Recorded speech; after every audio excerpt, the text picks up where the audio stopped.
Olá, povo de Deus, a paz de nosso Senhor e Salvador Jesus Cristo, que as mãos do Altíssimo Deus possam estar no teu relacionamento conjugal e familiar. Queridos, estamos de volta trazendo o 24º Devocional da Família.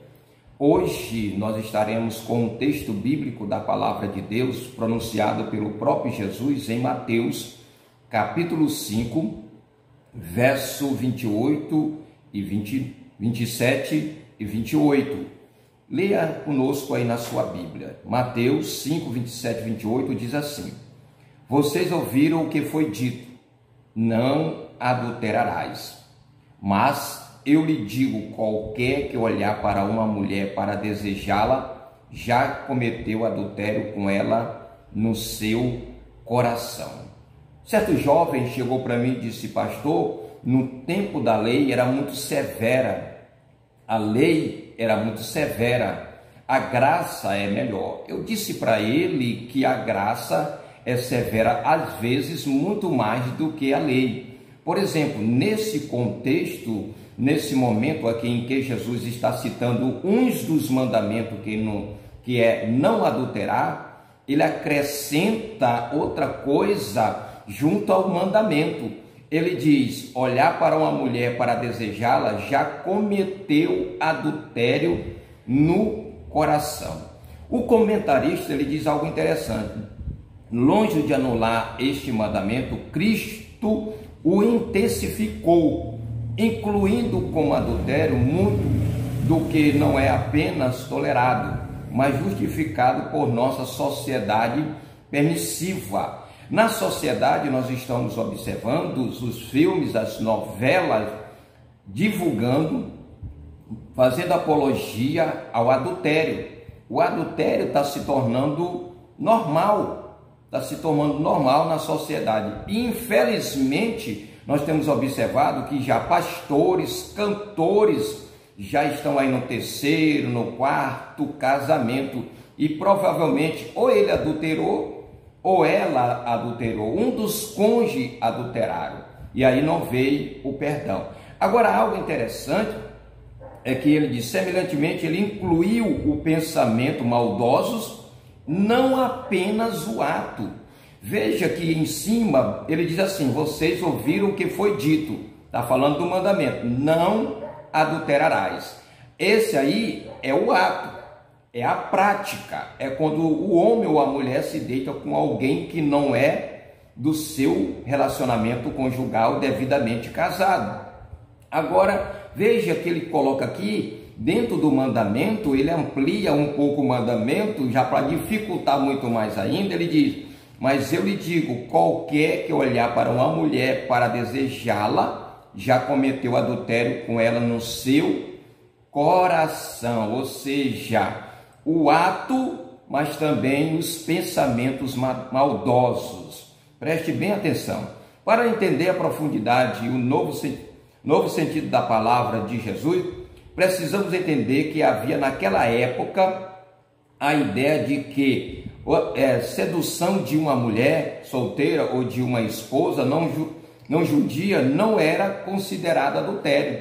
Ou seja, dentro da cultura judaica, só era considerado adultério quando se um homem deitasse com a mulher da mesma linhagem judaica. Se fosse um gentio, se fosse alguém de fora do povo de Israel, eles podiam fazer o que quisessem. Jesus foi severo nessa questão. Jesus então disse: qualquer que olhar para uma mulher, tanto faz sendo da linhagem judaica como não, qualquer que olhar para uma mulher. Jesus deixou claro um olhar com desejo sexual. Um olhar com desejo sexual. Se não me falha a memória, um livro que eu tenho aqui, de Josué Gonçalves, ele diz que há 3 tipos de olhar. Há aquele olhar que você passou pela pessoa e olhou para ela. Há um olhar novamente que você quer saber quem é aquela pessoa, talvez foi alguém conhecido. E o terceiro olhar já é um olhar de desejo. Muito bem. Então, Então nós observamos aqui que Jesus deixou claro que um olhar com desejo sexual para qualquer mulher, judia ou não judia, casada ou solteira, era considerado pecado. Era considerado pecado. Não importa para quem ele estivesse olhando. Seja mulher, não importava. No momento que eu estou olhando e estou com desejo sexual, então já é pecado contra Deus. À luz do comentário acerca da visão de Jesus sobre o 7º mandamento, a pergunta que alguns podem fazer é a seguinte: como então evitar que cometemos adultério segundo a nova visão dada por Jesus Cristo? Como evitar? Se Jesus está dando uma nova visão do mandamento, não adulterarás, qual é o que devemos fazer?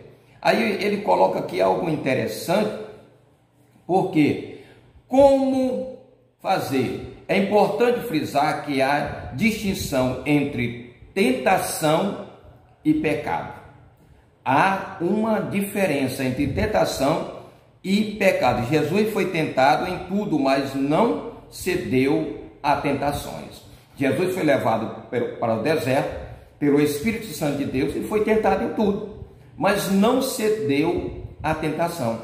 Todos nós somos tentados, podemos dizer assim, a qualquer tipo de pecado, inclusive o pecado do adultério. Agora, se eu não me falha a memória, foi Martinho Lutero que diz: eu até permito que um passarinho pouse na minha cabeça. O que eu não permito é que ele faça um ninho. O que isso quer dizer? Pensamentos ruins vão acontecer em mim e em você. Pode até ter pensamento de adulterar.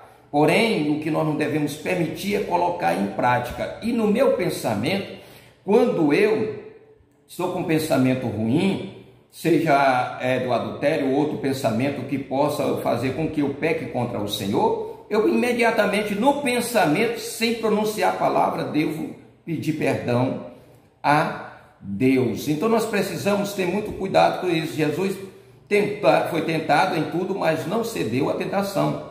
Na Bíblia encontramos indicações claras de que como podemos resistir a tentações, inclusive na área sexual, como aconteceu com José do Egito.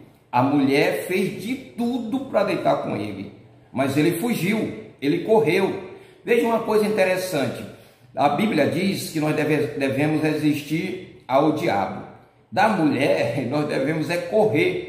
Do ato do adultério, a mulher deve correr, deve se esconder em Cristo Jesus, se firmar na rocha eterna, que é Cristo Jesus, para não pecar contra o Senhor.